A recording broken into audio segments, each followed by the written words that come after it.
لحاظ سے ہو. جب ہم اپنے آپ کو کمتر محسوس کرتے ہیں کسی اور کے کمپیریزن میں تو ہمارے اندر جو بیڈ فیلنگز پیدا ہوتی ہے اور جو غصہ پیدا ہوتا ہے اس کو جیلسی یعنی حسد کہتے ہیں. اور اس کے پھر ہم نے انٹرنل سمٹمز اور ایکسٹرنل سمٹمز کی بات کی. انٹرنل سمٹمز کیا ہوتے ہیں اس کے؟ کہ اس سے انسان کے اندر ریزنٹمنٹ پیدا ہوتا ہے, ایک اگریشن پیدا ہوتا ہے, غصہ پیدا ہوتا ہے, اس کے اندر انسیکیورٹی اور لو سیلف اسٹیم پیدا ہو جاتی ہے, اور دوسرے کو نقصان پہنچانے کی ظاہر سی بات ہے اس کے اندر ایک ڈیزائر پیدا ہوتی ہے کہ اگر کہیں کوئی موقع ملے تو سامنے والوں کو میں نقصان پہنچا سکوں. ایون اگر نقصان نہیں پہنچا سکتا تو کم سے کم اگر دوسرے کا نقصان ہوتا ہے تو اس کو اچھا فیل ہوتا ہے.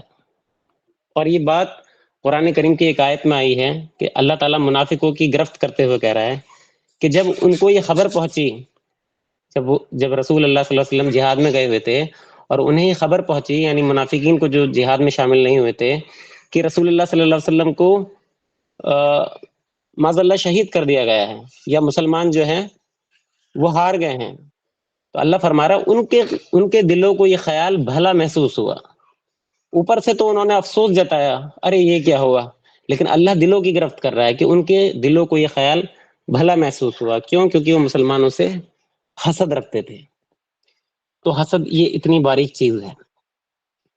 جسے اقبال نے بھی کہا ہے, میں ہمیشہ کہتا ہوں کہ ابراہیمی نظر پیدا مگر مشکل سے ہوتی ہے, ہوس چھپ چھپ کر بنا لیتی ہے سینوں میں تصویریں. یہ ہوس جو ہے اس میں تمام برائیاں آ جاتی ہیں انسان کی.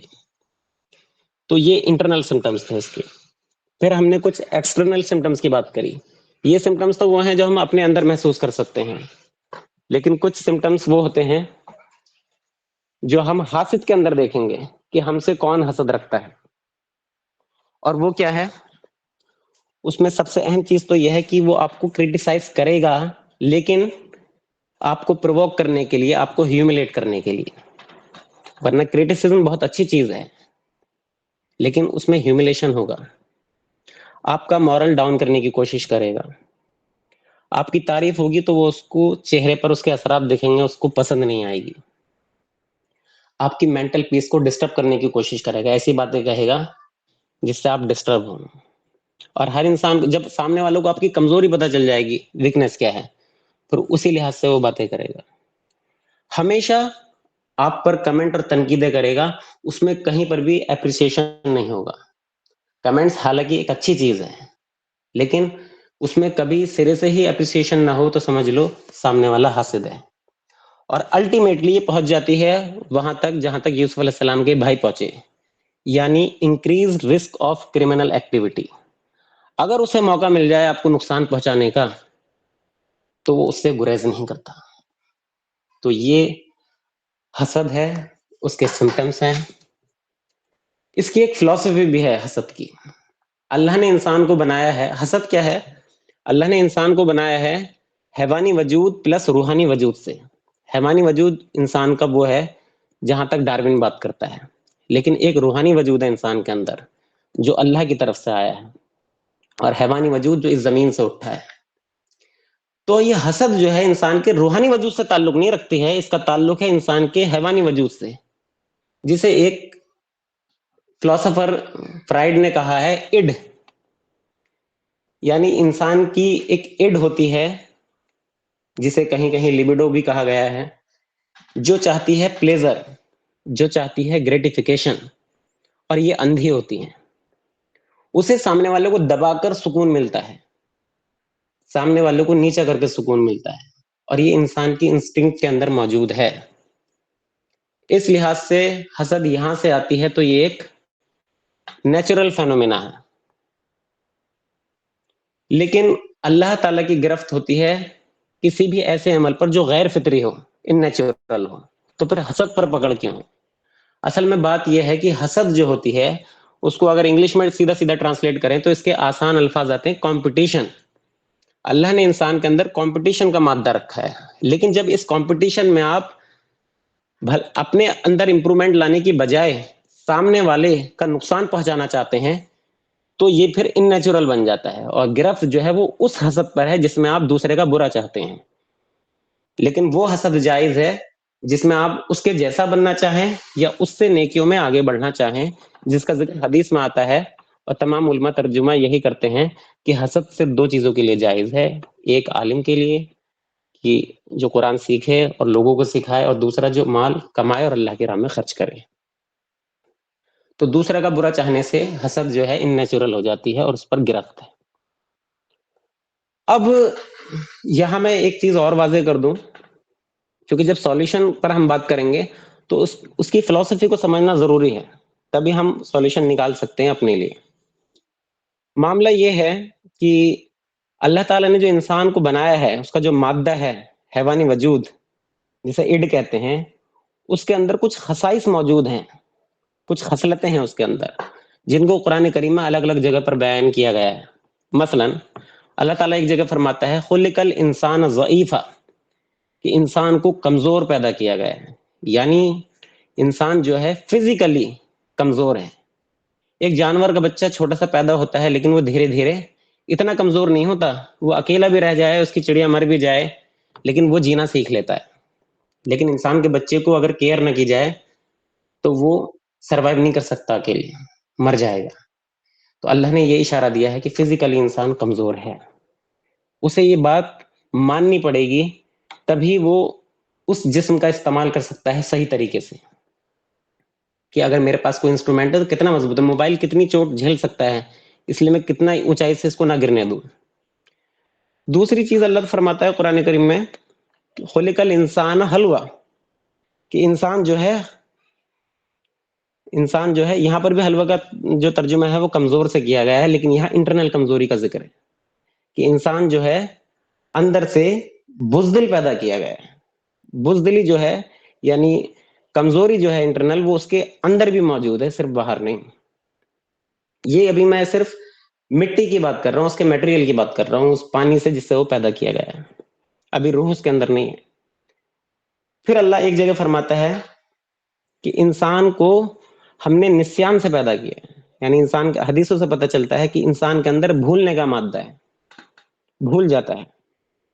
پھر چوتھی جو خصلت ہے انسان کی، یہ میں بالکل بیسک چیزیں بتا رہا ہوں جو انسان کے میٹیریل میں موجود ہیں۔ چوتھی چیز ہے کہ انسان ایک کمزور ہے باہر سے، ایک اندر سے کمزور ہے، ایک انسان جلد باز ہے۔ جب اللہ نے آدم علیہ السلام کے اندر روح بھونکی تو روح پہلے پیروں سے چڑھنی شروع ہوئی، تو آدم علیہ السلام نے ایک قدم آگے بڑھا دیا، تو اللہ نے فرمایا اے آدم تو بڑا جلد باز، یعنی جلد بازی کا مادہ وہ بھی انسان کے اندر رکھا گیا۔ یہ چار مادے میں نے آپ کو بتایا، اور پانچواں جو ہے، یہ جیسے ہندو میں ہوتا ہے نا کہ آگ وایو اگنی، یہ مطلب 4-5 چیزیں گناتے ہیں، مطلب وہی ساری چیزیں مطلب کچھ اس طرح سے آ جاتی ہیں۔ کتنی سملیرٹیز ہیں ان چیزوں میں، کہ انسان کو کمپٹیشن، یعنی اس کے اندر ایک دوسرے کو کمپیٹ کرنے کی بھاونا کے ساتھ وہ پیدا کیا گیا ہے۔ خود انسان جب بچہ پیدا ہوتا ہے تو ہم سب جانتے ہیں کہ اس کا جو بایولوجیکل پروسیس ہے اس میں بھی ایک کمپٹیشن ہوتا ہے، لاکھوں کروڑوں میں ایک جا کر پھر انسان بنتا ہے۔ یہاں سے سروائیول کا کانسیپٹ وجود میں آتا ہے، جس کا ہنٹ ملتا ہے ہمیں ڈارون تھیوری میں۔ بہرحال یہ 5 چیزیں ہیں، ضعیفہ، حلوہ، جلد بازی، نسیان اور کمپٹیشن۔ یہ 5 مادے جو ہیں انسان کے جو میٹیریل میں موجود ہیں، یہ برائی نہیں ہے بلکہ انسان کی خصلتیں ہیں۔ جب ان کے اندر ڈس بیلنس پیدا ہوتا ہے تو انسان کے اندر پھر برائیاں وجود میں آتی ہیں، اور ہم جانتے ہیں تمام برائیوں کی جڑ شرک ہے، لیکن اس کے تنے جو ہیں، اب جیسے انسان کے اندر جلد بازی ہے، تو اس سے اب بتائیے کون سی کمزوریاں انسان کے اندر آئیں گی؟ انسان بے صبرا بنے گا، تو صبر کہاں سے آئے گا اس کے اندر؟ اسی لیے اللہ تعالیٰ نے روح انسان کے اندر پھونکی، تاکہ وہ اس حیوانی وجود کے جو ہارمونس ہیں ان کو بیلنس کر کے رکھے، ان کا مس یوز نہ ہونے دے، کمپٹیشن کو ہیلدی کمپٹیشن تک لمٹ رکھے، اس میں کسی کا برا نہ چاہے، اس لیے اللہ نے اس کے اندر روح پھونکی۔ تو یہ جو حسد ہے جس پر ہم ڈسکس کر رہے ہیں، یہ اس مادے سے ریلیٹڈ ہے جس میں کمپٹیشن موجود ہے۔ تو یہ اس کی بیسک فلسفی ہے، ساری برائیاں انسان کی ان چیزوں سے نکلتی ہیں۔ اب حسد جو ہے اس کا اگر ہسٹوریکل ہم نے جو امپیکٹ پڑا ہے دنیا پر اس کی ہم نے بات کی تو حسد ہی وہ پہلی وجہ ہے انٹرنل جس کی وجہ سے آدم اور ابلیس کے درمیان میں دشمنی پیدا ہوئی. قابیل نے قتل کیا حابیل کا, اور اہل کتاب اور مسلمانوں کے درمیان جو دشمنی کی بنیادی وجہ ہے وہ حسد ہے, اور کہیں نہ کہیں بنو امیہ بنو ہاشم میں بھی, پھر عربوں میں اور ترکوں میں, یہود میں اور نصارہ میں, اور آج دنیا کے الگ الگ ملکوں میں. یہ کمپٹیشن صرف ہیلدی کمپٹیشن نہیں ہے بلکہ یہ حسد والا کمپٹیشن ہے, اس میں وہ دوسرے کا برا بھی چاہتے ہیں. آج دنیا کے ملک اور ملک, پھر اس سے اور نیچے لیول پر آئیے اسلام میں جو مسلک پرستی ہے, اس میں جو بنیادی وجہ ہے وہ پروفیشنل جیلسی ہے. بھائی بھائی سے لے کر ایک گھر سے لے کر پورے دیشوں کے بیچ میں حسد ہے. تو یہ ایک ایسی بیماری ہے جو اور بہت ساری بیماریوں کو جنم دیتی ہے. اگر ہم حسد کو اچھے سے سمجھ لیتے ہیں, اس پر کنٹرول کر لیتے ہیں, تو سمجھ لیجئے کہ انسان میں اگر 100 بیماریاں ہیں اور 5 اس کے بیسک میٹیریل ہیں, تو ان میں 20% جو ہیں وہ تو حسد اس میں ڈومینیٹ کر رہا ہے. تو اس لیے حسد کو کنٹرول اگر ہم سمجھ لیتے ہیں, یہ بیسک بیماری ہے, تو اور بہت ساری چیزیں جو اخلاقی بیماریاں انسان کے اندر پیدا ہوتی ہیں, جیسے چغل خوری, بیک بائٹنگ, تہمت لگانا, کسی کو قرض کرنا, یہ چیزیں جو ہیں یہ اس کی شاخائیں ہیں چھوٹی چھوٹی. اب جب ہم تنے کو ہی کاٹ دیں گے تو شاخائیں خود بخود پیدا ہی نہیں ہوں گی.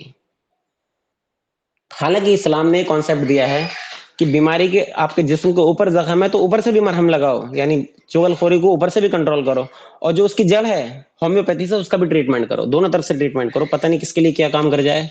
تو یہ جو سولوشن ہے یہ انٹلیکچوئلس کے لیے ہے کہ بیماری کی جڑ پہ جا کے اس کو سمجھیں تاکہ وہ شاخیں پیدا نہ ہو چھوٹی چھوٹی. اور ایک عام آدمی کیونکہ اتنی گہرائی سے باتوں کو نہیں سمجھتا, تو اس کے لیے پھر حدیثوں میں پروموشن والی چیزیں آئی ہیں کہ چغل خوری کرنے سے ایسا ہے جیسے کہ آپ مرے ہوئے بھائی کا گوشت کھا رہے ہیں, تاکہ انہیں برا فیل ہو, بیڈ فیل ہو, تو وہ یہ کام نہ کریں.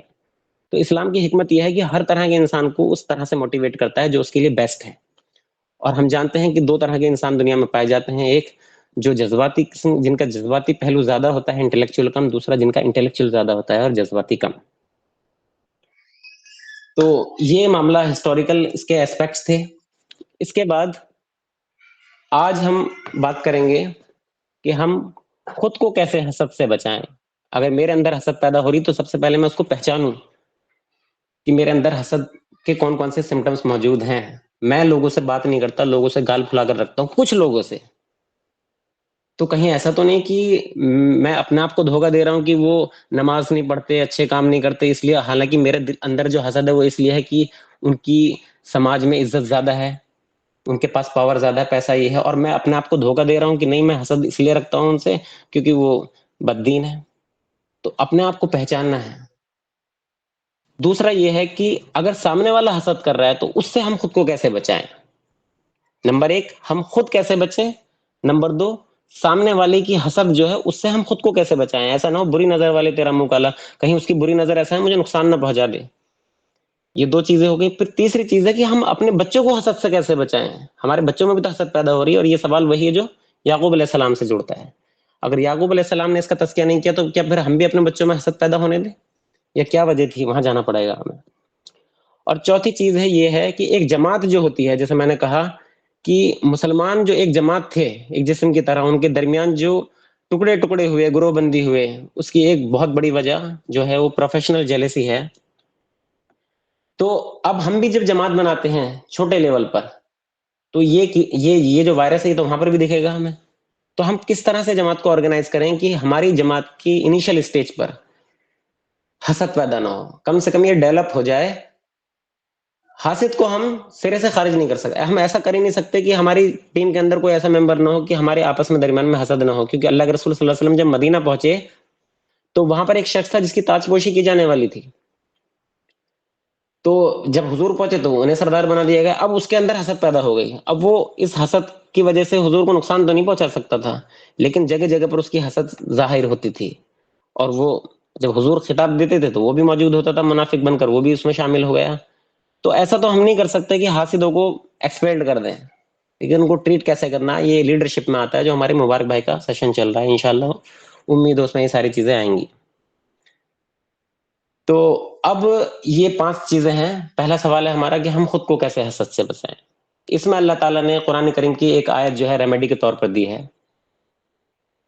And do not Dzire what Allah has given some of you over others, کہ اس چیز کی تمنا مت کرو جس چیز میں اللہ نے کسی اور کو آپ سے زیادہ عطا کیا ہے.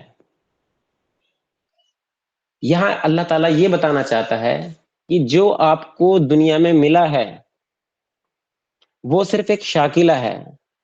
وہ چیز جو ہے آپ کمپیریزن کے لیے صحیح نہیں ہے، بلکہ جو ریوارڈ اس کے بدلے آپ کو ملے گا وہ اہم رکھتا ہے. اس میں آپ کمپٹیشن کرو. یعنی فار این ایگزامپل مان لیجئے کہ ایک ریس ہو رہی ہے سائیکل کی الگ الگ بچوں کی، تو ہر بچے کو ایک الگ الگ سائیکل دی گئی ہے. کسی کو اچھی سائیکل دی گئی ہے، کسی کو پرانی سائیکل دی گئی ہے، کسی کی سائیکل زیادہ خراب ہے، کسی کی زیادہ اچھی ہے نا. اور یہ رکھا گیا ہے کہ جو جیتے گا اس ریس میں اس کو انعام ملے گا. اب اللہ فرما رہا ہے کہ اب تم اس چیز میں آپس میں حسد مت کرو پیدا، کہ اس کے پاس اچھی سائیکل ہے، اس کے پاس نئی سائیکل ہے، میرے پاس پرانی سائیکل ہے، میری سائیکل کے ٹائر پرانے ہیں، اس کے نئے ہیں، وغیرہ وغیرہ. وہ اس کی سائیکل جہاں چلے گی وہ اسموتھ فرش ہے، میں جس لائن میں ہوں اس لائن میں وہ اسموتھ نہیں ہے سرفس. اللہ فرما رہا نہیں، یہ تمہاری ریس دنیا کی ریس اس کی طرح نہیں میری ریس کی اس میں جو لائن پہلے کراس کرے گا وہ پہلے اس کو ریوارڈ ملے گا. بلکہ میں یہ دیکھنا چاہتا ہوں کہ جس کو میں نے جو عطا کیا ہے وہ اس سے اپنا بیسٹ کتنا کر پاتا ہے. لائن کراس کرنا ضروری نہیں ہے. تو اللہ جاننا چاہتا ہے انسان کے اندر کی جو کوشش ہے، اس کا تقوی کس کے اندر زیادہ ہے. ایک پرانی سائیکل سے مان لیجیے 100 میٹر تک جاتا ہے اور دوسرا ایک نئی سائیکل سے نئے روڈ پر 200 میٹر جاتا ہے. لیکن اللہ کی نظر کامیاب وہ ہے جو پرانی سائیکل سے بھی 100 میٹر تک چلا جاتا ہے. تو اللہ انسان کا دھیان ادھر لانا چاہ رہا ہے کہ تم جو میٹریل میں نے تم کو الگ الگ دیا ہے، جو شاکلہ الگ دیا ہے کہ کسی کو کسی فیملی میں، کسی کو کسی فیملی میں، کسی کو امیر، کسی کو غریب، کسی کو کالا، کسی کو گورا، کسی کو ذہین اور کسی کو کم ذہن والا بنایا ہے. آپ اس پر فوکس مت کرو، یہ تو میں نے عطا کیا ہے. اس میں آپ حسد کی آگ میں جل کے اپنا یہ بھی ختم کر لو گے. بلکہ اس سے تم کیا بنا سکتے ہیں دنیا میں. کچھ بچوں کو اچھی پینسل اور پینٹس دیے ہیں پینٹنگ کرنے کے لیے، کچھ کو صرف ایک بلیک اینڈ وائٹ پینسل دے دی ہے. لیکن اللہ یہ نہیں دیکھ رہا کہ کس کے کلرفل ہیں، اللہ یہ دیکھ رہا ہے کہ کون کتنے سے کیا بنا دیتا ہے، کتنے کم میٹیریل سے کیا بنا دیتا ہے. تو اللہ چاہتا ہے اس آیت سے کہ ہم ریوارڈ پر نظر کریں اپنی، اور وہ ریوارڈ جو ہے وہ ڈیپینڈ کرتا ہے آپ کے تقوی پر اور آپ کے شاکلے پر. تو یہ ایک آیت ہے جو ریمیڈی کے لیے ہے کہ ہمیں اب جو دنیا میں کمپٹیشن ہوتا ہے، جو حسد ہوتی ہے، اس میں ایک سب سے مین چیز تو ہے برادری واد، جاتی واد دنیا میں چلا آ رہا ہے، ریسزم. پھر گورا کالا جو امریکہ میں آج بھی ہے، ان کی گھونٹیوں میں موجود ہے. پھر اگر کنٹری کی بات کریں تو عربوں کے اندر یہ ہے کہ ہم عربی ہیں، باقی دنیا جو ہے گونگی ہے، اجمی ہے. رنگ روپ کو لے کر 2 بہنیں ہیں، بڑی بہن کے رشتے زیادہ آ رہے ہیں، سوری چھوٹی بہن کے رشتے زیادہ آ رہے ہیں، بڑی بہن کے نہیں آ رہے، کیونکہ چھوٹی بہن بڑی بہن سے تھوڑی خوبصورت ہے. اب یہ چیز کیا بڑی بہن کے دل میں حسد پیدا نہیں کرے گی؟ ہم دیکھتے ہیں کتنے ٹی وی سیریل بنتے ہیں اس کے اوپر. یہ اللہ نے امتحان گھر میں رکھ دیا ہے، کیا کرے. تو یہ ساری چیزیں ہوتی ہیں جو حسد کا سبب بنتی ہیں، اور ان چیزوں کو انسان چاہ کر بھی بدل نہیں سکتا، کیونکہ یہ تو اللہ نے دیا ہے. اس میں اگر حسد کرو گے تو جو ہے وہ بھی کھو دو گے. پھر دوسری چیز ویلتھ ہے، پاور ہے، فیم ہے، یہ حاصل کیا جا سکتا ہے. لیکن اس میں پیسہ کمانے کے لیے اگر نیت اگر صحیح نہیں ہے کہ اللہ کی راہ میں خرچ کرنا ہے، تو یہ پیسہ کمانا جو ہے یہ بھی آپ کو ڈسٹرکشن کی طرف لے جائے گا. لیکن پھر تیسری چیز ہے انٹیلیجنس ہے، ریسپیکٹ ہے. ان میں بھی لوگ کمپٹیشن کرتے ہیں. تو یہ ڈیپینڈ کرتا ہے کہ کون سا کمپٹیشن آپ کا دنیا آپ کی اڈ کے سیٹسفیکشن کے لیے ہے، آپ کے حیوانی وجود کے سیٹسفیکشن کے لیے، پلیزر کے لیے ہے، گریٹیفیکیشن کے لیے ہے. وہ تو آپ کو نقصان ہی نقصان پہنچائے گا. اور اگر وہ مورل ویلیوز کے لیے ہے، ڈیوائن ویلیوز کے لیے ہے، وہ اس لیے ہے کہ میری قدر اللہ کے نزدیک زیادہ ہو. میں ان لوگوں میں سے ہوں جن کے بارے میں حضور نے دعا کی کہ 70,000 لوگ جو ہیں بلا حساب کتاب کے جنت میں جائیں گے. صالحین، شہداء اور صدیقین جو ہیں ان میں شامل ہونے کی. تو اس کے لیے یہ ہے جب آخرت کا کانسیپٹ ہمارے سامنے ہوگا تو ہمارا کمپٹیشن اس لیول پر ہوگا.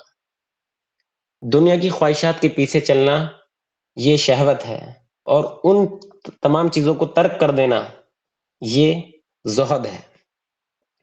تو اللہ زہد کی طرف لانا چاہتا ہے، اور اس زہد میں کیا ہوتا ہے کہ دنیاوی کامیابی بھی ملتی ہے. ایسا نہیں ہے کہ وہ صرف آخرت کا ہو کر رہ جاتا ہے. ربنا آتنا فی الدنیا حسنۃ وفی الآخرۃ حسنۃ وقنا عذاب النار، کہ اللہ اس کی دنیا بھی سنوارتا ہے دین کے ساتھ ساتھ، لیکن جو رجحان جس کا ہوتا ہے دین کی طرف.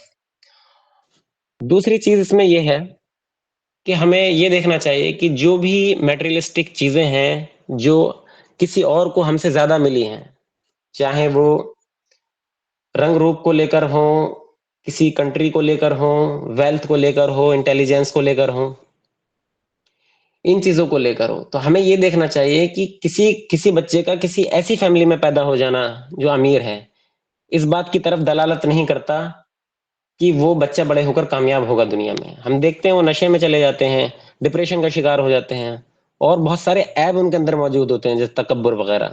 لیکن جو ایک نارمل فیملی میں پیدا ہوتا ہے وہ کم سے کم ان چیزوں سے بچ جاتا ہے. تو کامیابی تو الٹیمیٹلی وہ ہوتی ہے جسے دنیا لاسٹ میں سلام کرتی ہے. تو اتنے جتنے بھی آپ آئیکن دیکھو گے بڑے بڑے، وہ دیکھو گے بہت نیچے سے اٹھ کر اوپر آئے ہیں، بہت رویال فیملی سے نہیں ہے وہ. تو یہاں ایک انٹلیکچوئل آدمی یہ سوچ سکتا ہے کہ جو چیزیں جو شاکلہ جو سائیکل اس کو ملی ہے، وہ ضروری نہیں کہ وہ تو اس کے اندر اور کانفیڈینس پیدا کر سکتی کہ میرے پاس، جیسے اللہ قرآن میں آیا ہے کہ صحابہ اکرام میں کیا تھا کہ ایک بار ان کی تعداد زیادہ تھی. بدر میں تو 313 نے جو ہے ان کو بہت نقصان پہنچایا مشرکین کو، لیکن ایک مرتبہ مسلمانوں کی تعداد زیادہ ہوئی تو ان کی ساری نگاہ جو ہے اپنی تعداد پر ہو گئی. قرآن میں اللہ نے فرمایا کہ تمہیں اپنی تعداد پر عجب ہوا، مطلب یہ خوشی محسوس ہوئی کہ آج تعداد بھی زیادہ ہے تو ہم بگاڑ دیں گے ان کو بہت نقصان پہنچائیں گے، اور اسی میں انہیں شکست ہوتی ہے. تو دنیاوی چیزوں کا زیادہ ملنا انسان کو اور اس کی جو سکسیس ہے اس سے دور کرتا ہے، دنیاوی لحاظ سے بھی، اور آخرت کے لحاظ سے تو کرتا ہی کرتا ہے، کیونکہ وہ فتنہ بن جاتی ہے اس کے لیے. اللہ نے کہا نہیں کیا قرآن میں کہ ہم انہیں مال دولت جو ہم نے ان کو دیا ہے، اے نبی آپ اس کی طرف نگاہ اٹھا کر بھی نہ دیکھیں، یہ تو ایک آزمائش ہے ایک وقت کے لیے ان کے لیے. تو ایک آدمی اس طرح سے سوچتا ہے، پھر اللہ تعالیٰ اس کے قلب کو جو ہے اسی طرف لے کر جاتا ہے، پازیٹیو چیزوں کی طرف لے کر جاتا ہے، مورل ویلیوز کی طرف لے کر جاتا ہے. تو لب لباب یہی ہے کہ اپنا دھیان جو ہے، اپنا رجحان جو ہے وہ ریوارڈ پر کرنا ہے، جو ملے گا اس پر کرنا ہے، دنیا میں بھی آخرت میں بھی، نہ کہ جو آپ کو ملا ہے اس پر. یہ دنیاوی لحاظ سے بھی نقصان ہے، آخرت کے لحاظ سے بھی نقصان ہے. اگر میں اس میں اسلامک ویلیوز کو بھی ہٹا کر بات کروں تو دنیاوی لحاظ سے بھی دنیا میں سکسیس ہونے کے لیے سبھی سائیکولوجسٹ یہی کہتے ہیں کہ آپ اس پر دھیان دو جو آپ کو ارن کرنا ہے، نہ کہ وہ جو آپ کو ملا ہے. پھر سیکنڈ چیز اس میں یہ ہے کہ اب کیسا کریں، ایک انسان اپنے آپ کو کیسے موٹیویٹ کرے، کیسے اپنا دھیان، دنیا ساری بھاگ دوڑ کر رہی ہے صبح شام دنیاوی بھاگ دوڑ میں، اب میں کیسے اس بھیڑ سے اپنے آپ کو بچاؤں. تو اس کا طریقہ کیا ہے کہ آپ ان لوگوں کی کمپنی کو اوائڈ کریں جہاں پر یہ باتیں ہوتی ہیں کہ آج میرے شوہر نے مجھے یہ سوٹ دلایا ہے، کل وہ سوٹ دلایا تھا، اس شادی میں جا رہی ہوں، یہ جویلریز ہے میری. ایسی عورتوں میں مت بیٹھو، اور ایسے مردوں میں مت بیٹھو جہاں کہ بھئی اب یہ والی بائک میں نے نکالی ہے، اب وہ بائک نکالی ہے. مطلب آپ 10 منٹ بیٹھو گے آپ کو پتا چل جائے گا کہ یہاں پر پراپرٹی اور یہ دنیا بھر کی یہ سارے ذکر ہو رہے ہیں، تفریح بازی ہو رہی ہے. تو آپ اس محفل کو چھوڑیں نا، آپ جب تک اس محفل میں رہو گے تو وہی چیزیں آپ کو وہاں سے ملیں گی، وہ نگیٹو کریں گے آپ کو. تو آپ محفل ڈھونڈیں ان لوگوں کی جو نیک لوگوں کی صحبت آپ ڈھونڈیں، اور نیک لوگوں میں بھی پریکٹیکل لوگ دنیاوی لحاظ سے بھی سکسیس ہوں، ان کو ڈھونڈو آپ. میں یہ نہیں کہہ رہا کہ آپ امیروں کو چھوڑ کر غریبوں کے ساتھ بیٹھو، غریبوں کے ساتھ جو مطلب غریب، میں اس کو کہہ رہا ہوں کہ مطلب وہ پھر اس کی بات کرے گا، وہ پھر آپ سے زیادہ ہائی لیول کی بات نہیں کرے گا. آپ غنی لوگوں میں بیٹھو، غنی کا کانسیپٹ اسلام نے دیا ہے. اگر آپ کو بزنس مین لوگوں میں بیٹھنا ہے تو وہ آپ ایک پروفیشنل انٹرسٹ کے حساب سے بیٹھو سیکھنے کے لیے، کہ جب تک آپ کو فائدہ ہے. لیکن جو نارمل ان کی محفل ہوتی ہے اس کو اوائڈ کرو. اب ایک بچے کا ہم ایڈمیشن کرا دیتے ہیں جو ایک نارمل فیملی سے ہائی سوسائٹی اسکول میں، تو ہم پھر دیکھتے ہیں کہ اس بچے کے اندر جہاں وہ کچھ چیزیں سیکھ رہا ہوتا ہے، ہمارے ماں باپ خوش ہو رہے ہوتے ہیں کہ انگلش سیکھ رہا ہے اور یہ چیزیں سیکھ رہا ہے، وہ سیکھ رہا ہے، لیکن اس کے اندر مورل ڈکے کتنا ہونا شروع ہو جاتا ہے، حسد اس کے اندر پیدا ہو جاتی ہے، انفیریٹی آف کمپلیکس کا شکار ہو جاتا ہے وہ ہے، وغیرہ وغیرہ. تو اپنی صحبت جو ہے وہ ہمیں بدلنی چاہیے. پہلی چیز تو یہ ہے کہ ریوارڈ پر فوکس کریں بجائے اس کے کہ جو آپ کو ملا ہے، اس سے آپ کی دنیا بہتر ہوگی، آخرت بھی۔ سیکنڈلی کہ آپ جو ہے کمپنی اوائڈ کریں اپنے دوستوں کی، بھلے ہی بچپن سے ان دوستوں سے ملتے جلتے آ رہے تھے، دھیرے دھیرے ان کو اوائڈ کرو، چاہے لیڈیز ہو چاہے جینٹس ہو۔ تھرڈ نمبر، اگر آپ کو پھر بھی ایسی محفل نہیں ملتی، کیونکہ میں جانتا ہوں کہ آج کل ایسے لوگ ملتے بہت مشکل سے ہیں، ایک یہاں ایک کشمیر میں ہے، کنیا کماری میں ہے، یہ معاملے ہیں۔ پہلی بات تو یہ ڈھونڈو گے تو کوئی نہ کوئی آپ کو ضرور ملے گا۔ پھر یہ ہے کہ باقی وقت آپ کے پاس بچتا ہے تو پھر آپ ایجوکیشن کی طرف دھیان کریں، بکس جو ہیں کتابیں ان کو اپنا دوست بنائیں، کیونکہ انڈیا کے ایک بہت بڑے فلاسفر نے یہ بات کہی تھی، اسکالر نے یہ بات کہی تھی کہ education beats the beauty and youth. جو ایجوکیشن ہے، جو تعلیم ہے، وہ مات دیتی ہے بیوٹی کو بھی اور جوانی کو بھی۔ ایجوکیشن اتنی بڑی چیز ہے، اور یہ تو ہماری تعلیم کا بنیادی حصہ ہے اسلام کی، کہ اللہ کے رسول صلی اللہ علیہ وسلم جب معراج پر گئے تو تمام انبیاء اکرام کو انہوں نے نماز پڑھائی۔ اب یہ بتائیے کہ یہ جو 1,24,000 کماویش پیغمبر تھے، ان کے اندر بھی تو یہ حسد ہو سکتی تھی پیدا کہ یار ہم پہلے آئے، ہم پہلے آئے، یہ بعد میں آئے، تو نماز تو ہمیں پہلے پڑھانی چاہیے۔ لیکن آپ دیکھ رہے ہیں کہ نہیں، سب ان کے پیچھے نماز پڑھ رہے ہیں۔ کیوں؟ کیونکہ انہوں نے اپنی اڈ کو کنٹرول کر لیا تھا۔ اللہ نے ان کی اڈ کو فرشتوں سے دھو کر صاف کروا دیا تھا، ان کے دل کو، کہ اس کے اندر کوئی عیب ہی نہیں تھا۔ وہ اپنی اپنی جگہ پر مطمئن تھے، اپنی اپنی پوزیشن پر، جو پہلی صف میں، جو دوسری صف میں، جو آخری صف میں، سب مطمئن تھے۔ یہ اطمینان جو ہوتا ہے، یا ایتھا النفس المطمئنہ، یہی تو ایمان کا الٹیمیٹ رزلٹ ہے، اطمینان، کہ انسان کو قرار آ جائے۔ اور جو اڈ ہوتی ہے وہ بے قرار رہتی ہے، غیر مطمئن رہتی ہے، بس سکون رہتی ہے، تو اس کو کنٹرول کرنے کے لیے اللہ نے یہ ہمیں روح عطا کی ہے۔ تو ہم اپنا ایجوکیشن کی طرف، کیونکہ علم کی وجہ سے ہی نبی صلی اللہ علیہ وسلم کو فضیلت دی گئی تمام انبیاءوں پر، اور علم کی فضیلت کی وجہ سے ہی تمام ملائکہ پر آدم علیہ السلام کو فضیلت ملی تھی، کیونکہ اللہ نے پوچھا تھا کہ وہ نام بتاؤ، تو فرشتوں نے کہہ دیا تھا کہ ہم نہیں جانتے وہ نام، تو ہی سب کچھ جانتا ہے۔ قالوا سبحانک لا علم لنا الا ما علمتنا انک انت العلیم الحکیم۔ اور جب آدم علیہ السلام سے کہے تو آدم علیہ السلام نے سارے نام گنا دیے اشیاؤں کے، تو اللہ نے کہا کہ میں وہ باتیں جانتا ہوں جو تم نہیں جانتے۔ تو آدم کو فضیلت ملی علم کی بنیاد پر۔ اسی طرح اگر ہمیں بھی کسی سے سپیریئر بننا ہے تو ہم اپنا علم بڑھائیں۔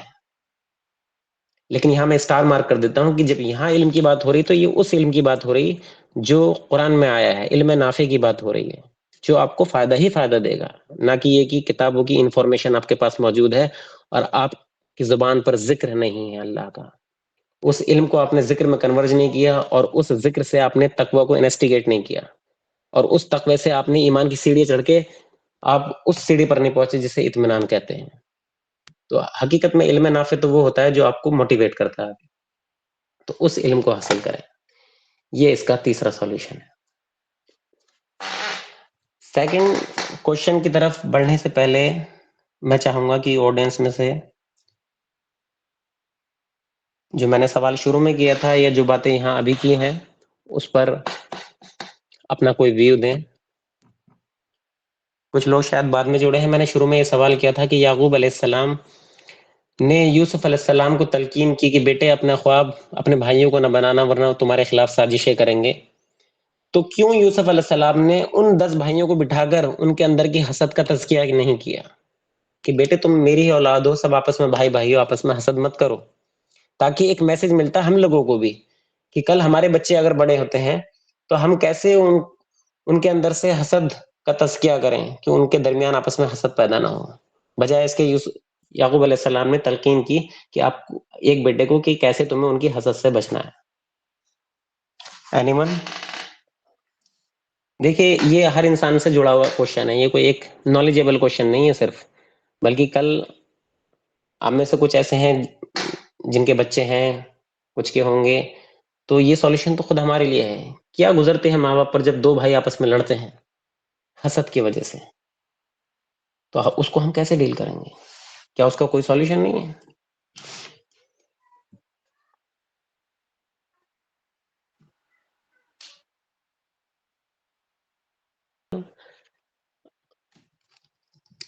سیکنڈ ہے ہمارا how can we protect children from envy۔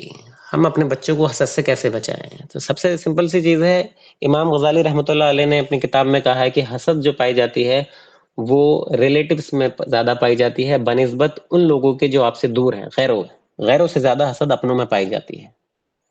لہٰذا اپنے بچے کو ظاہر سی بات ہے آگے موٹیویٹ کرنے کے لیے ہم کیا کرتے ہیں؟ انسپائر کرتے ہیں۔ انسپائر کرنے کے لیے پھر ہم کمپیئر بھی کرتے ہیں کہ دیکھو بیٹے اس نے یہ کر لیا، آپ کیوں محنت نہیں کر رہے؟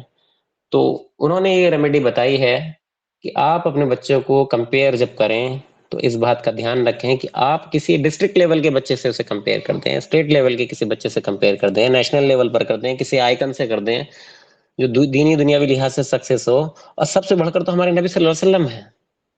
لیکن بچہ جو ہے ڈائریکٹ وہاں سے ریلیٹ نہیں کر پاتا، تو اسٹیپ بائی اسٹیپ کرتا۔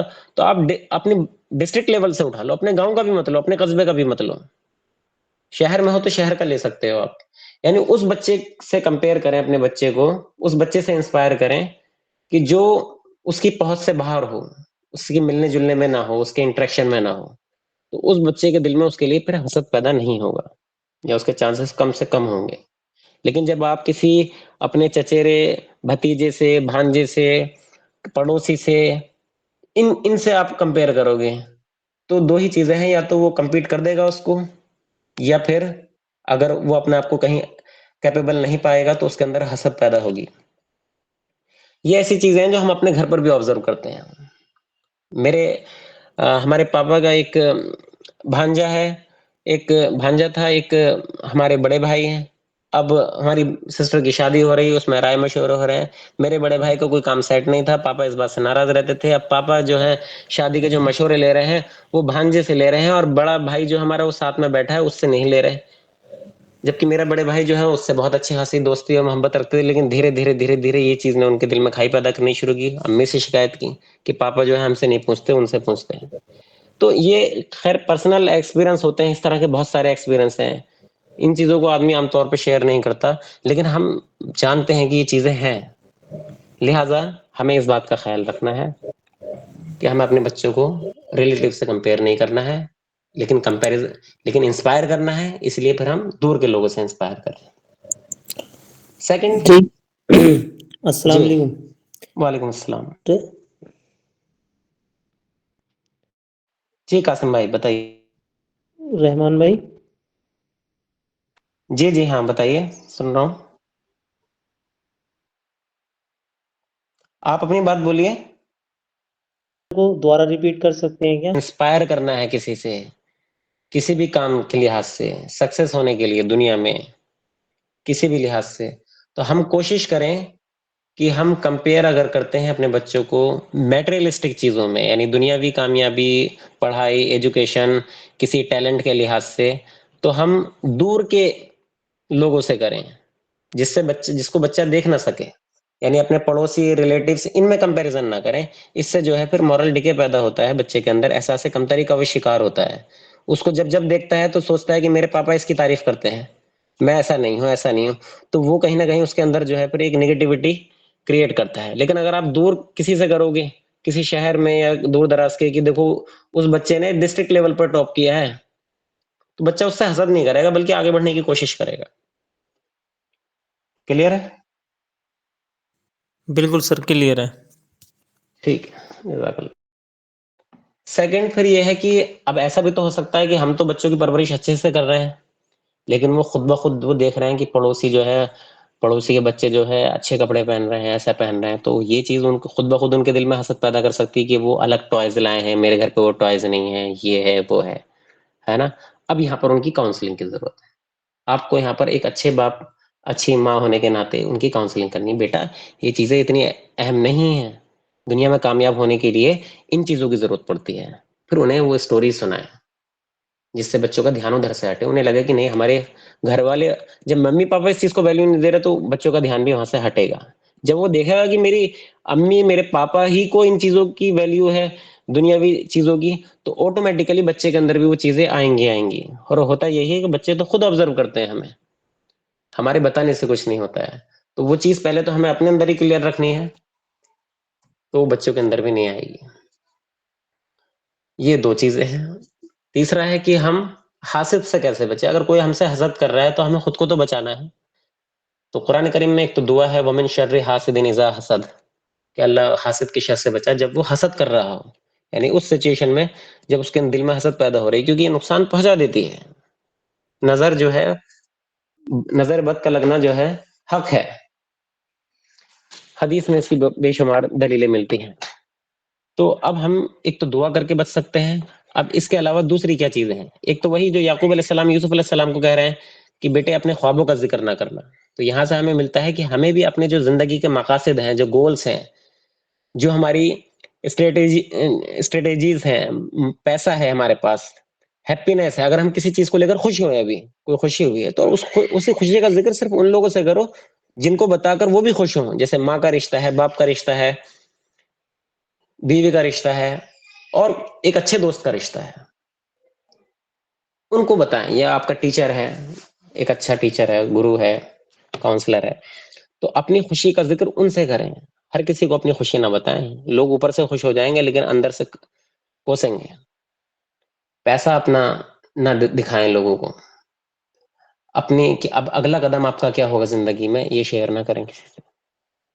جو پرائیویٹ چیزیں ہیں ان کو چھپا کر رکھیں. تو یہ تمام چیزیں جو ہیں جب آپ کرو گے تو انشاءاللہ پھر آپ اس کو موقع ہی نہیں دے رہے حسد کرنے کا. اب کوئی دیکھتا ہے کہ ارے یار تم تو یہیں رہتے ہو، کیا ہوا تم جاب چھوڑ کر آ گئے ہو. اب آپ بتانے لوگے نہیں کہ میں تو جاب سے اچھا کما رہا ہوں بیٹھ کر، تھوڑا سا اور ایکسپلین کر دو، تو کیا وہ خوش ہوگا؟ اس کے اندر حسد پیدا ہوگی. بس یہ کہو، کوئی پوچھ رہا ہے اور کیسے چل رہا ہے، اچھا چل رہا ہے، اللہ کا شکر ہے، کھانا خرچہ ٹھیک ہے، ضرورتیں پوری ہو رہی ہیں. کیوں دکھاوا کرو گے تو تم تو دکھاوے کی وجہ سے پکڑے جاؤ گے اللہ کے یہاں، اور اس کے اندر حسد پیدا ہو جائے گی، پھر تمہیں نقصان بھی ہوگا. تو دکھاوے سے بچو تو حسد سے بھی بچو گے، حاسد کی. پھر سیکنڈ چیز یہ ہے کہ کچھ لوگ ایسے ہوتے ہیں کہ انہیں پتا چلتا ہے کہ آپ کا مقصد پتا چل جاتا ہے کہ آپ اچھا کر رہے ہو، اچھا پرفارم کر رہے ہو، ہے نا. تو وہ پھر کیا کہتے ہیں، کچھ نہ کچھ نیگیٹو بات کرتے ہیں. جیسے میں نے شروع میں بتایا ان کے سمٹمز کیا ہوتے ہیں، کہیں نہ کہیں آپ کو مورل ڈاؤن کرنے کی کوشش کریں گے، کہیں گے کہ یہ بہت مشکل ہے، ایسا نہیں ہوگا، وغیرہ وغیرہ، ہم سب جانتے ہیں. تو آپ کو کیا کرنا ہے، آپ کو اب جسٹیفائی نہیں کرنا کہ نہیں میں نے تو، میرا تو یہاں یہ رینک آ گئی تھی پچھلی بار اور اب میں یہ کوشش کر رہا ہوں اور میں وہاں جانے والا ہوں، اب تو میں سکسیس کے قریب ہوں. آپ اس کی حسد کو اور بڑھا دیں گے، وہ پھر کہیں نہ کہیں آپ کو اس کی حسد نقصان پہنچائے گی. تو آپ کیا ہے، اس کو اسی یوزول سسپیکٹ میں رہنے دیں. وہ جس غلط فہمی کا شکار ہے آپ سمجھو یہی اس کی سب سے بڑی سزا ہے. اس سے کہو کہ ہاں ٹھیک ہے، اللہ مالک ہے، سکسیس تو اللہ کے ہاتھ میں ہے، اللہ کی طرف منسوخ کر کے بات آگے بڑھ جاؤ. اب پھر اچانک سے سرپرائز ہوگا جب آپ کامیاب ہوگے، کیونکہ بہت سے لوگ تو دنیا میں اس لیے سکسیس نہیں ہو پاتے کہ حسد کرنے والے بہت زیادہ ہیں. جیسے میں نے لاسٹ ٹائم بھی ایگزامپل دیا تھا کہ آپ دیکھو گے آٹو رکشا میں مرچی ٹنگی ہوئی اور بری نظر والے تیرا مکالا، آپ بڑی بڑی کارس والوں میں نہیں دیکھو گے یہ چیزیں، کیونکہ ایک دوسرے کو اتنا جانتے نہیں ہیں. یہاں سب جانتے ہیں. حالانکہ حسد چلتا ہے فلم انڈسٹری میں بھی، بہت ٹاپ لیول کا حسد چلتا ہے وہاں. تو کالا جادو اور یہ کس حد تک چلے جاتے ہیں وہ اپنی حسد میں، ماڈلنگ انڈسٹری میں چلتا ہے. تو بہرحال ہمیں جو ہے سامنے والے کو اس کی غلط فہمی میں رہنے دینا ہے، یہی اس کا سب سے بڑا سزا ہے کہ جب وہ اچانک دیکھے گا کہ آپ کامیاب ہو گئے تو یہی، تبھی اس کو اس کی کامیابی سے اس کو پتہ لگاؤ آپ اس کو. بٹ ان کا سکسیس کا ڈیفینیشن ہی غلط ہے. کیا سوال ہے یہ پورا؟ بٹ ان کا سکسیس کا ڈیفینیشن ہی غلط ہے. کن کی سکسیس کا؟ تھوڑا سا ایلیبریٹ کر دیتے ہیں. ہاں، کوئی کمپٹیشن کے ایگزام کی پریپریشن کر رہے ہیں اور کسی نے دیکھا کہ اس کا بیٹا تو بس ایسے ہی ٹائم پاس کر رہا ہے، تو وہ کیا کرے گا کہ وہ کہے گا بیٹے یہ تو بہت مشکل ہے، آپ کو مورل ڈاؤن کرنے کی کوشش کرے گا. اب دیکھیے دنیاوی لحاظ سے ہم مانتے ہیں کہ یہ کوئی کمپٹیشن میں کوئی آئی ایس افسر بن جانا یہ کوئی سکسیس نہیں ہے، لیکن اگر اس کو آپ اپنے دین کے لیے یوز کرتے ہیں، لوگوں میں انصاف کرنے کے لیے اور وہاں سے اچھا کام کرنے کے لیے، تو یہی دین بن جاتا ہے. تو سکسیس کی ڈیفینیشن تو ڈیپینڈ کرتی ہے کہ دنیاوی چیزوں کو آپ کس طرح سے آخرت کے لیے یوز کرتے ہیں، تو وہ سکسیس ہے ایکچولی. لیکن سامنے والے کے لیے جو سکسیس کی ڈیفینیشن ہے وہ یہی ہے کہ یہ ایگزام کریک کر لیتا ہے یا اس کے پاس مال دولت آ جاتا ہے تو یہ سکسیس ہے. تو اس کی اس غلط فہمی میں اس کو پڑے رہنے دو. اسے مت بتاؤ کہ نہیں آپ کا بزنس تو بہت اچھا چل رہا ہے، الا یہ کہ اسے خود بخود پتہ چل جائے. آخری سوال ہے ہمارا، ایک ٹیم، ایک جماعت. جب ایک جماعت ہوتی ہے تو ہم نے دیکھا ہے کہ ایک اسلام جو ہے جماعت کا کانسیپٹ دیتا ہے، جماعت کے ساتھ کام کرنے کا. ایون کسی بہن نے ایک پوسٹ ڈالی تھی، ایک میسج ڈالا تھا گروپ میں کہ ہر شخص جو ہے اس کے امام سے پکارا جائے گا قیامت کے دن. پر حدیث ہے کہ انسان کی جب موت آتی ہے تو پھر فرشتے پوچھتے ہیں کہ مطلب تو کون تھا تیرا خلیفہ، کون تھا امام تیرا. تو یعنی پتہ یہ چلا کہ دنیا میں جو ہے جماعت کے ساتھ کام کرنا ضروری ہے، ورنہ اکیلے آدمی کو شیطان اچک لیتا ہے، نیگیٹیوٹی کا شکار ہو جاتا ہے. اور جماعت کا کانسیپٹ ہم نے یہاں پر بھی دیا کہ ان لوگوں کی صحبت اختیار کرو جن کے سکسس کی ڈیفینیشن جو ہے وہ آخرت کو لے کر ہے. تو اب لیکن ہم دیکھتے ہیں جب جماعت میں مل کر کام کرتے ہیں، ہر آدمی کہہ رہا ہے کہ مسلمانوں کے حالات بہت خراب ہیں، مسلمانوں کو مل کے کچھ کام کرنا چاہیے. اور جب ہم ایک ٹیم آرگنائز کرتے ہیں تو دیکھتے ہیں کہ مسلمان آپس میں کاٹ رہا ہے ایک دوسرے کو. ایک بندہ آگے بڑھنا چاہ رہا ہے تو اسے سپورٹ نہیں کر رہے ہیں، اس کا ہاتھ نہیں پکڑ رہے، اس کی ٹانگ کھینچ رہے ہیں. ریزن کیا ہے؟ جبکہ وہ بھی نماز پڑھ رہا ہے، یہ بھی نماز پڑھ رہا ہے، وہ بھی مسلمانوں کو بھلا چاہتا ہے، یہ بھی. اصل میں جو حسد کا جو لیول ہے، جیسے میں نے بتایا کہ انسان کی مادے کے اندر موجود ہے، یہ مادہ کمپٹیشن کا، یہ ہر انسان کی اس کو کنٹرول کرنے کا لیول الگ الگ ہوتا ہے. ایمان کا ہر آدمی کے اندر حسد ہوگی کسی نہ کسی لیول میں. منافقت بھی ہر آدمی کے اندر ہوگی کسی نہ کسی لیول میں. ٹوٹلی بالکل کلیئر ہونا یہ بہت ریئر کیس میں ہوتا ہے، لیکن اس کا پتہ عام طور پر نہیں چلتا. آپ جب پانی میں ڈوبو گے تو پتہ چلے گا کہ آپ کو تیرنا آتا ہے.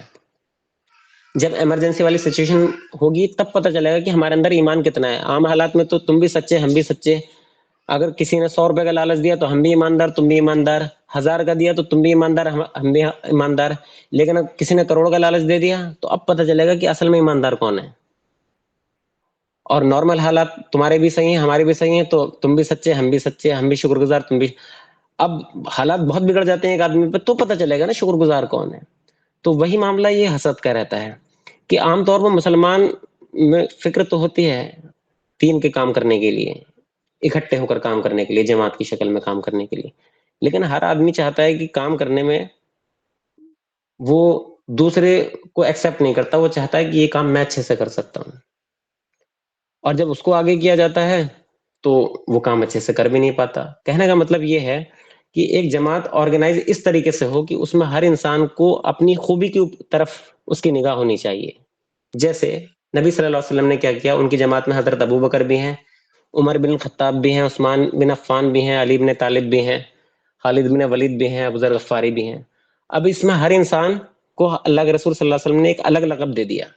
حضرت ابو بکر کو صدیق کا دیا، خالد بن ولید کو سیف اللہ کا دے دیا، اور جو ابو ذر غفاری تھے انہیں دے دیا زاہد اسلام کا.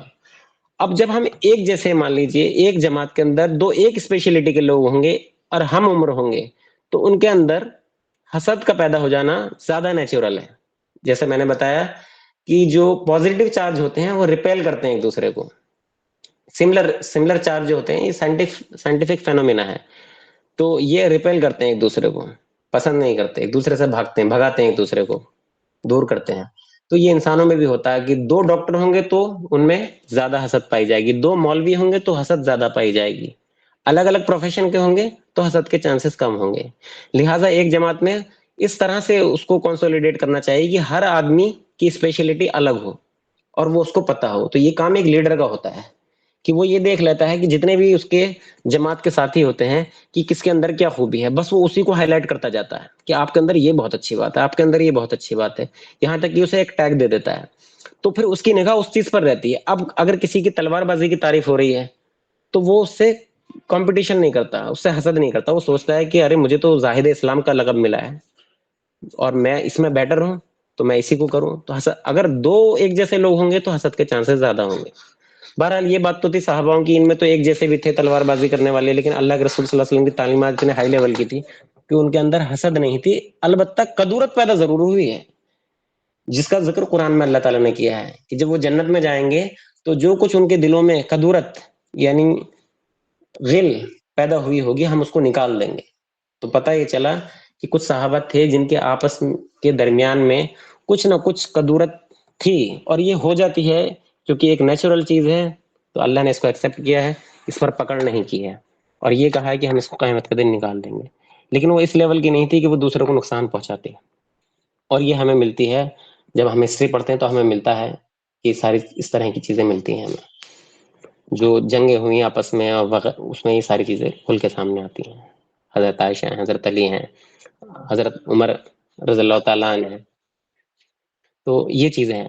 تو ایک لیڈر کیا کرے گا ایک جماعت میں, وہ ہر ممبر کی جو صفت ہوگی اس کو ہائی لائٹ کرے گا, اس کو ٹیگ دے گا, تاکہ اس کا سارا دھیان اس کی طرف ہو, تاکہ حسد نہ پیدا ہو. جب الگ الگ ڈائیورسٹی کے لوگ ہوں گے, الگ الگ اسپیشلٹی کے لوگ ہوں گے, الگ الگ اسپیسیفکیشنز ان کے اندر ہیں, اگر یعنی دونوں تلوار باز ہیں تو اس میں بھی تھوڑا الگ الگ لگب, تو ہوگا کیا کہ حسد کے چانسز کم ہوں گے. اس کے علاوہ جو قرآنی تعلیمات ہے وہ تو ہے ہی, یہ تو ایک دنیاوی لحاظ سے ایک کیا کہیں گے, ایک طریقہ ہے.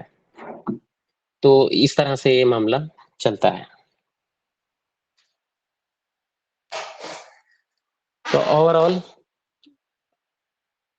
ہم نے حسد کی فلسفی, اس کی ڈیفینیشن پر بات کی شروع میں, اور اس کے جو سمٹمس ہیں انٹرنل ایکسٹرنل ان پر بات کی, ہسٹوریکل اور جو موجودہ دور میں جو اس کے امپیکٹس ہیں اس کی بات کی, اور اس پر بھی بات کی کہ حسد جو ہے انسان کا جو مادہ ہے ان میں اس کا رول بہت 20 کم سے اس کا ایک بڑا حصہ ہے. انسان کے اندر جو بیماریاں پیدا ہوتی ہیں, بغض کی, حسد کی, عداوت کی, بیک بائٹنگ کی, دوسروں سے لڑنے کی, ان کا برا چاہنے کی, یہ تمام برائیوں کی جو جڑ ہے وہ حسد ہے. اور پھر ہم نے 4 اہم سوالوں پر بات کی کہ حسد سے ہم خود کو کیسے بچائیں, حاسد سے ہم کیسے بچیں, اپنے بچوں کو حسد سے کیسے بچائیں, اور ایک جماعت کو کیسے آرگنائز کریں کہ اس میں حسد نہ ہو. جیسے آج ہم اگر بریلوی دیوبندی کو ایک کرنا چاہیں گے تو مجھے لگتا ہے نیئرلی امپاسبل ہے. کیوں؟ کیونکہ یہ پروفیشن بن چکا ہے. تو پروفیشن بننے کی وجہ سے اس میں جیلسی آ گئی. تو ہم اپنی جماعت میں کسی بھی معاملے چیز کو پروفیشن نہ بننے دیں, اس بات کا دھیان رکھیں. تو اوور آل یہ ہے. واخر الدعوانا ان الحمد للہ رب العالمین. اگر آپ لوگوں میں سے کسی کا کوئی سوال ہے تو پلیز آپ لوگ وہ کر سکتے ہیں. اور جو سوال میں نے یعقوب علیہ السلام کے حوالے سے کیا تھا, میں امید کرتا ہوں کہ آپ میں سے کوئی اس کو آنسر کریں کہ یعقوب علیہ السلام نے اپنی اولاد کے اندر سے حسد کا تذکیہ کیوں نہیں کیا, کیوں ہمیں یہ ریکارڈ نہیں ملتا ہے.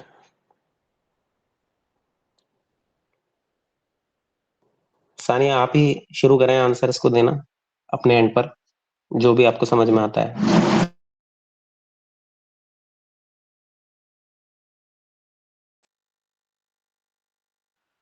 ایک منٹ دے, مجھے بس جگہ چینج کرنی پڑے گی.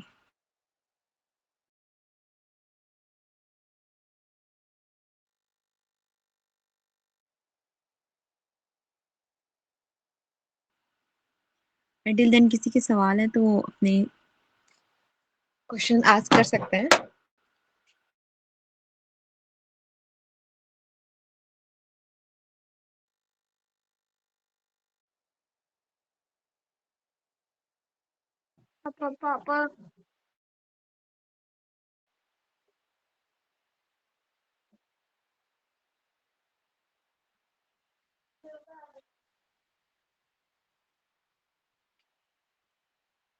مجھے یہ پوچھنا ہے, یہاں پہ سب حسد سارے ٹائپ کے حسد ایڈریس ہوئے, لیکن ایک حسد میں نے دیکھا ہے, ہسبینڈ اینڈ وائف.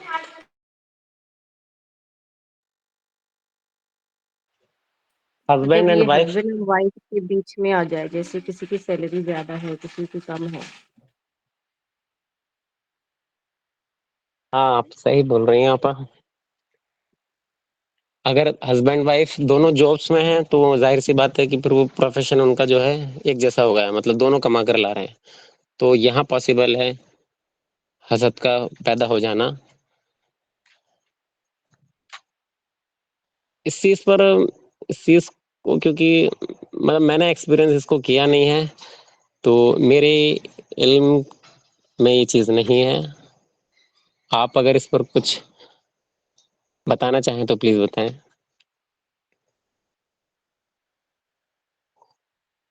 نہیں, میں پوچھ رہی تھی کیسے ہوتا ہے نا, کہ یہ ہاں ہسبینڈ کی سیلری کم ہے, وائف کی زیادہ ہے, بالکل ہو سکتا پھر ہے ہسبینڈ وائف کے تقسیم بیچ میں بھی ہوتا ہے, تو یہ پورا فیملی جی سسٹم خراب کر سکتا ہے. اسٹارٹنگ میں نہیں ہو, بعد میں اسٹارٹ ہو جاتا ہے, پھر یہ سب ڈسٹروائے کر کے رکھ دیتا ہے.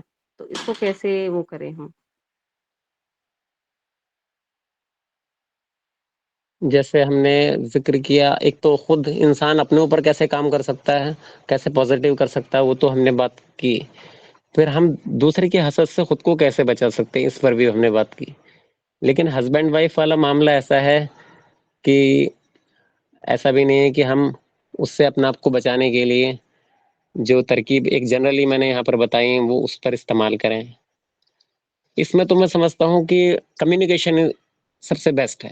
ہسبینڈ وائف کے زیادہ تر جو مسئلے ہوتے ہیں وہ کمیونیکیشن سے سالو ہو جاتے ہیں. ابھی جو میرے ذہن میں اتنا ہی کہوں گا، باقی تو اس پر الگ سے اسٹڈی کی جا سکتی ہے اس اسپیسیفک کیس پر. اور جو بھی جیلسی کا کیس ہوتا ہے کسی بھی چیز کو لے کر، اس کے لیے ایک الگ ہی سولوشن ہے. یہاں تو میں نے ایک جنرلی بات کی ہے. تو ہسبینڈ وائف کا جو معاملہ ہے اس میں بیٹھ کر کمیونیکیشن کر سکتے ہیں کہ بھئی مجھے ایسا فیل ہوتا ہے کہ تمہاری ارننگ زیادہ ہے تو میری ارننگ کم ہے، تو تمہارے اندر یہ چیزیں میں نے محسوس کی ہیں، تمہیں شاید میری قدر نہیں ہے، ویلیو نہیں ہے. تو بتاؤ اگر غلط فہمی ہے تو کیا، کھل کر بات کر لیں. Status of husband must be recognized by wife as prescribed by Allah and his messenger in order to prevent the loss to family system. مبارک بھائی نے کہی بہت اچھی بات کہ ایک وائف کو اپنے ہسبینڈ کا اسٹیٹس پتہ ہونا چاہیے کہ اللہ تعالیٰ نے ایک ہسبینڈ کو کیا مقام دیا ہے. تو دین اگر ان کی زندگی میں ہوگا تو حسد پیدا ہی نہیں ہوگی. وائف کو پتہ ہوگا کہ میرا ہسبینڈ کہاں کا کیا اسٹیٹس ہے، پھر چاہے وہ غریب ہو، کچھ بھی ہو، اپاہج جو کسی بھی حالت میں ہو جائے، وہ وائفس کی قدر ہی قدر کرے گی.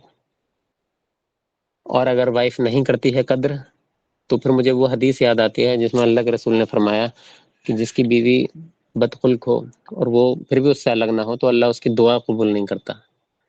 تو یہ معاملہ اگر دین سے سالو ہوتا ہے تو ہو سکتا ہے، باقی اور کسی طرح سے بھی یہ سالو ہو نہیں سکتا.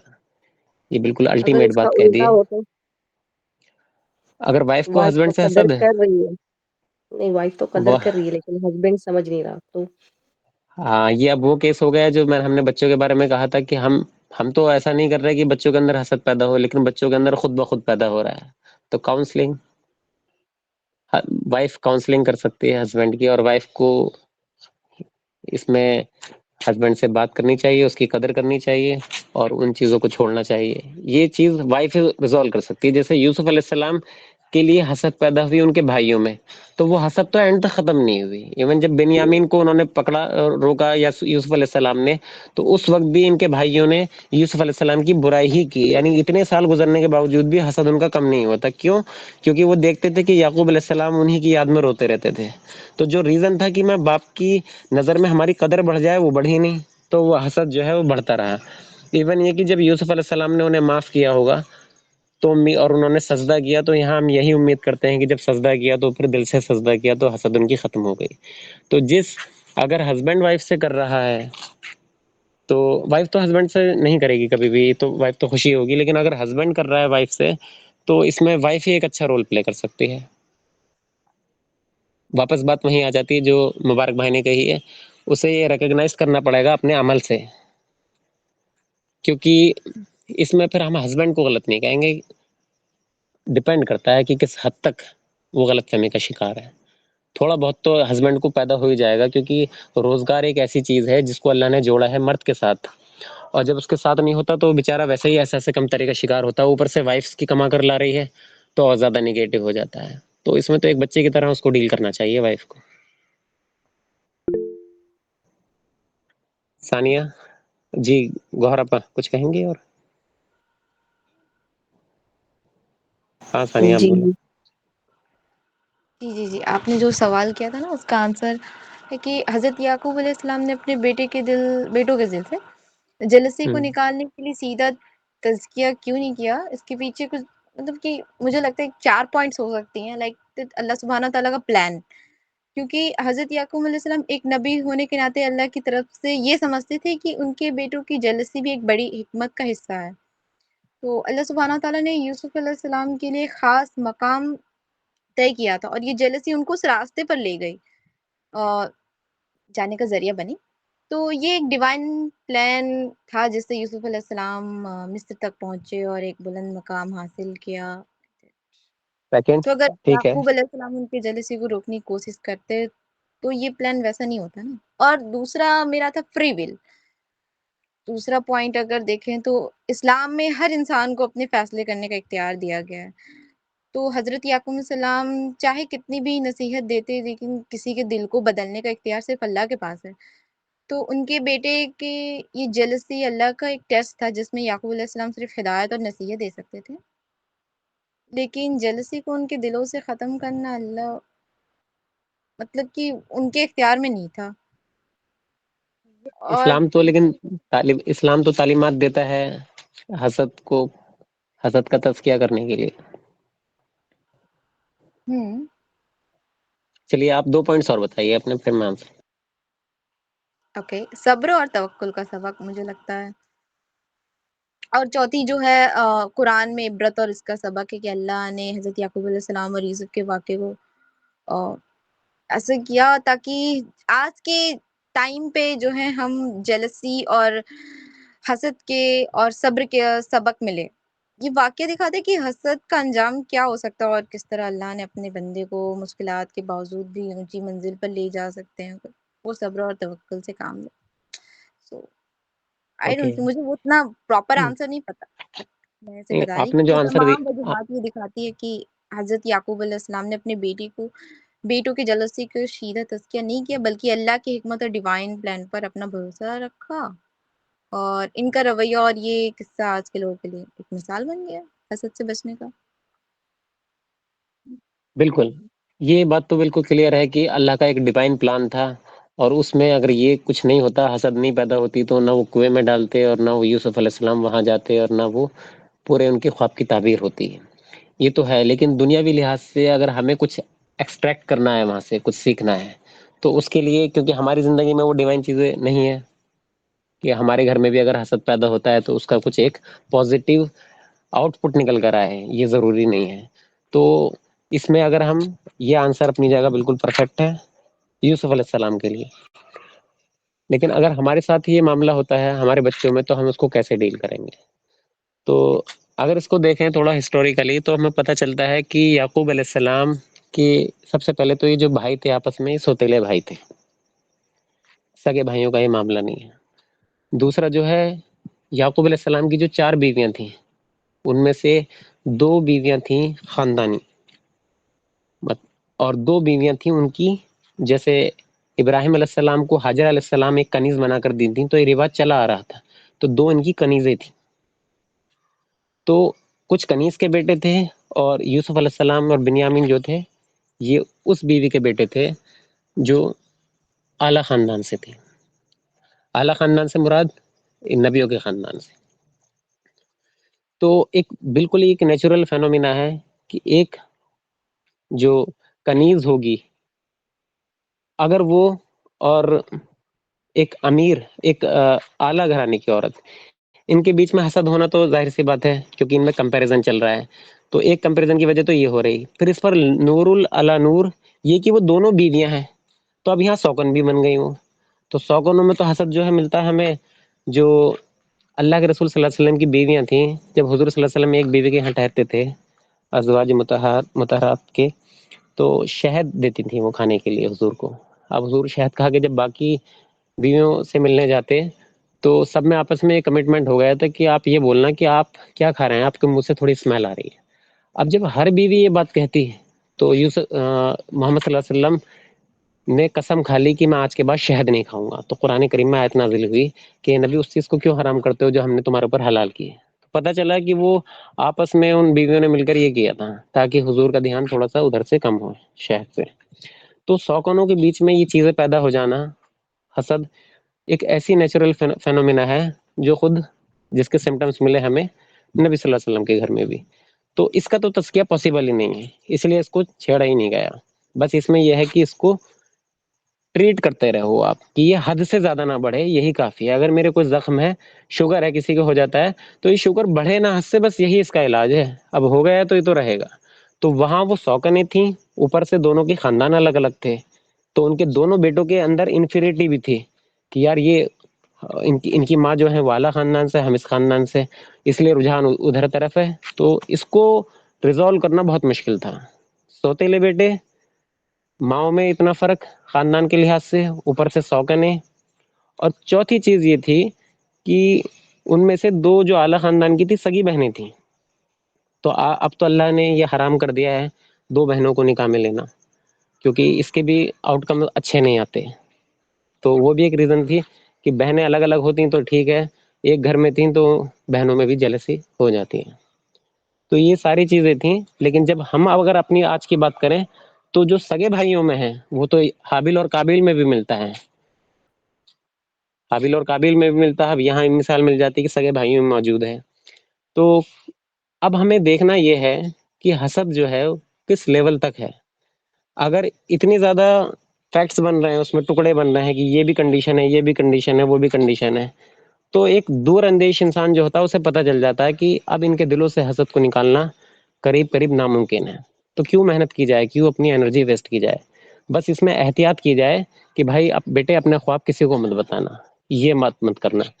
اور جو دلی رجحان ہے کہ میں یوسف سے اپنا دھیان ہی ہٹا لوں ایک بیٹے سے، تو اس پر تو اللہ کے رسول نے بھی دعا کی ہے کہ اللہ اس چیز پر ہماری گرفت نہ کرنا اگر ہم حقوق اللباد میں برابری کر رہے ہیں، لیکن اگر ہمارا قلبی رجحان کسی ایک کی طرف ہے. تو یہ نیچرل فینومینا ہے کہ یوسف کی طرف ان کا رجحان زیادہ تھا، اور وہ اتنے ساری چیزیں جو بن رہی ہیں ان کے اندر حسد کی وجہ بن رہی ہیں، وہ اتنی زیادہ بن رہی ہیں کہ ان کو ختم کرنا بھی مشکل ہے. اور جو ڈیوائن پلان ہے یہ تو اپنی جگہ پر ہے ہی. تو یہ اس میں ایک ریزن نکل کر سامنے آتا ہے. لیکن 2 سگے بھائیوں میں حسد کو کنٹرول کرنا اس مقابلے میں کافی حد تک کامیاب ہے. اور ماں باپ کو پرورش کے ٹائم پر ہی اپنے دونوں بچوں میں برابری کرنی چاہیے.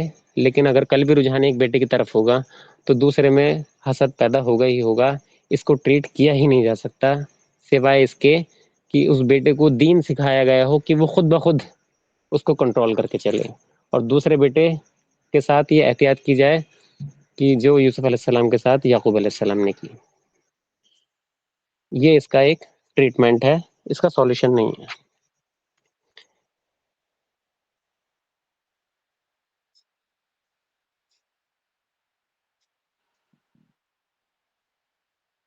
اور کوئی سوال؟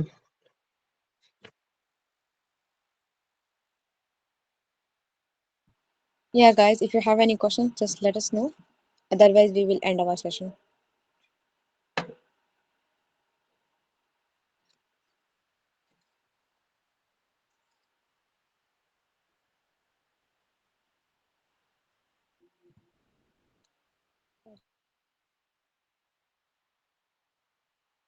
ایک ٹائم تھا جب میں نے اپنے اندر یہ فیلنگ محسوس کی کہ میں زیادہ ٹیکنیکلی اسٹرانگ ہوں اور جو میرا کلیگ ہے وہ اتنا ٹیکنیکلی اسٹرانگ نہیں ہے.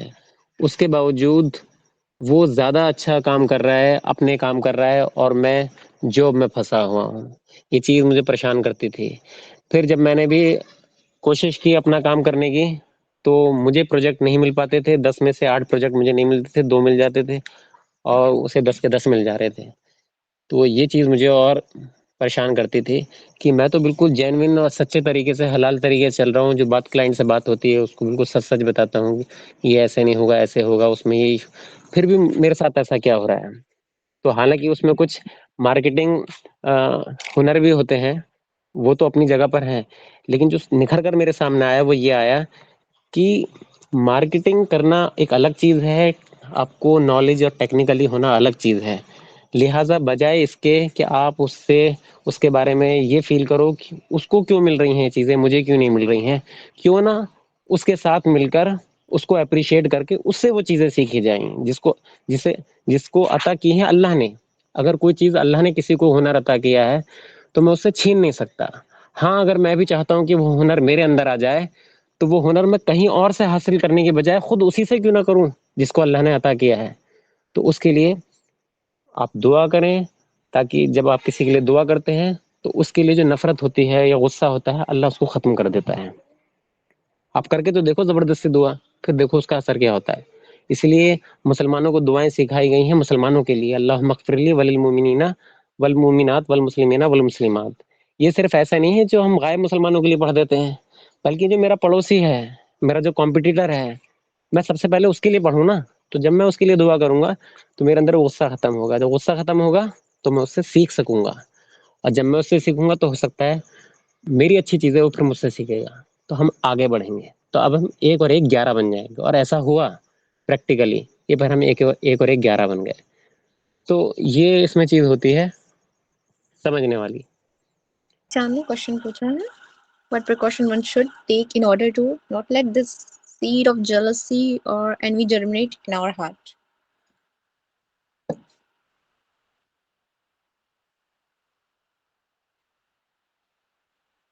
یعنی Jealousy.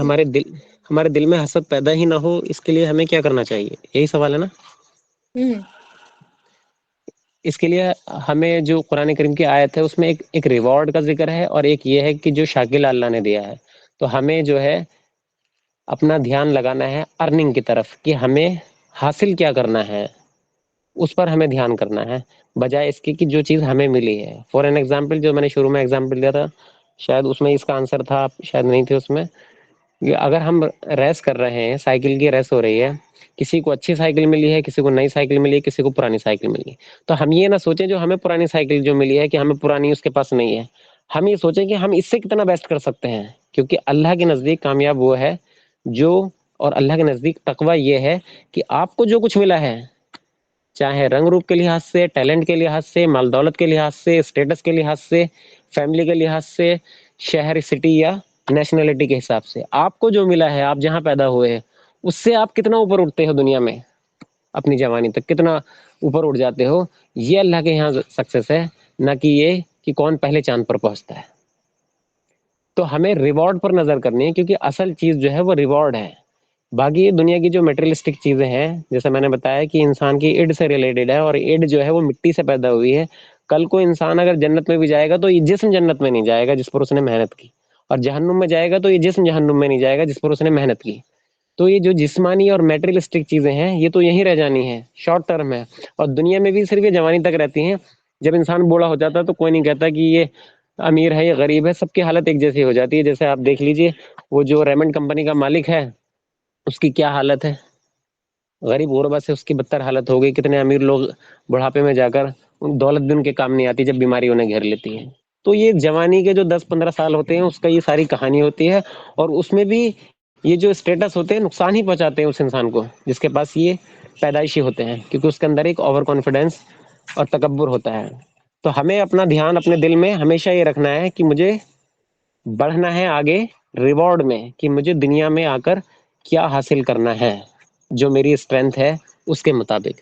اگر اللہ نے مجھے علم سے نوازا ہے, کیپیبلٹی علم کی رکھی ہے, تو میں علم میں اس مقام تک پہنچوں کہ میں دنیا کو فیض پہنچا سکوں. اگر اللہ تعالیٰ نے مجھے فزیکلی بیٹر بنایا ہے, تو میں اللہ کی راہ میں وہ سروائیو کروں, خدمت خلق کروں. اور اللہ نے اگر مجھے بزنس مائنڈ دیا ہے, تو میں اپنے مائنڈ سے وہ کام کر کے دکھاؤں جسے دنیا یاد رکھے, یعنی دنیا کے لیے دنیا یاد رکھے ان دا سینس آف پازیٹیو, کہ اس نے اچھا کام کیا ہے. تو یہی تقوی ہے. اور جب ہمارا فوکس اس چیز پر ہوگا تو ہمارا کبھی بھی دھیان نہیں جائے گا کسی کی کار پر, کسی بھی بڑھوتری پر جو اللہ نے اس کو عطا کی ہے, بہتری اس کو عطا کی ہے. اور آپ دیکھیے کہ جب یہ ہولوکاسٹ ہوا تھا تو اس میں ایک آسکر شیلنڈر تھا, جسے شیلنڈر لسٹ میں دکھایا گیا ہے, ایک بہت امیر آدمی تھا. اس نے اپنی ساری دولت خرچ کر دی تھی 1100 یہودیوں کو بچانے کے لیے. اور آخری سین جو ہے اس کا دیکھنے لائق ہے, بہت ایموشنل ہے, کہ آخر میں بھی اس کے دل میں یہ احساس تھا کہ میں نے ہاتھ میں جو انگوٹھی پہنی ہوئی ہے اور جو یہ میری کار ہے, کاش میں اس کو بھی بیچ کر اور 10 یہودیوں کو بچا لیتا, انسانوں کو بچا لیتا. ایک جان ایک نسل, وہ تورات کا جو کہ جس نے ایک جان بچائی اس نے تمام انسانیت کو بچا لیا. تو وہ دولت سے کر سکتا تھا, اس نے دولت سے کر کے دکھایا. دوسرا پرسن تھا جس نے اللہ کی راہ میں جد و جہد کیا اور جو ہے آزاد کرایا ملکوں کو, تو وہ وہاں بیسٹ کر سکتا تھا, اسے وہاں کرنا چاہیے. تو آلویز ہمیشہ اپنی خوبی پر دھیان دیں ہم, کہ میں کس خوبی کے ساتھ پیدا ہوا ہوں, اس کو نکھاریں, اس کو سنواریں, اس پر فوکس کریں پورا, یہاں تک کہ ایک دن وہ پھول بن کر کھلے دنیا میں, چمکے آخرت کے لحاظ سے.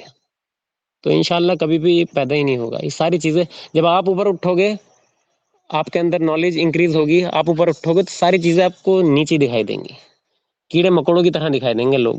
ایک عام آدمی میٹرو میں چلا جاتا ہے اور دیکھتا ہے کوئی ادھر جا رہا ہے کوئی ادھر جا رہا ہے، کس نے ایسے کپڑے پہن رکھے، کوئی سوٹ بوٹ پہنے ہوئے، یہ سب اچھے اسٹیٹس میں، اور میں جاب لیس بے روزگار آدمی.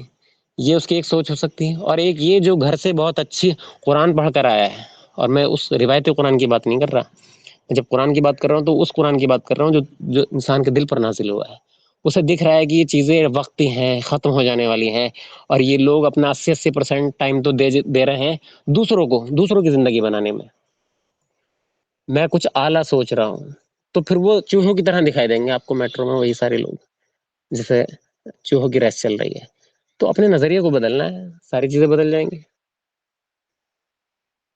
نظر بد اور حسد جو ہے میرے نزدیک تو ایک ہی چیز ہے. مطلب جو میری نالج ہے اس حد تک تو ایک ہی چیز ہے، اس لیے اس سے بچنے کی دعا ہی ہے.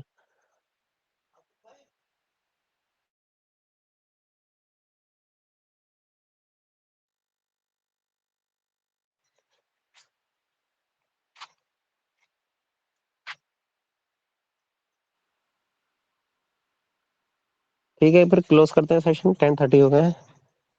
Yeah.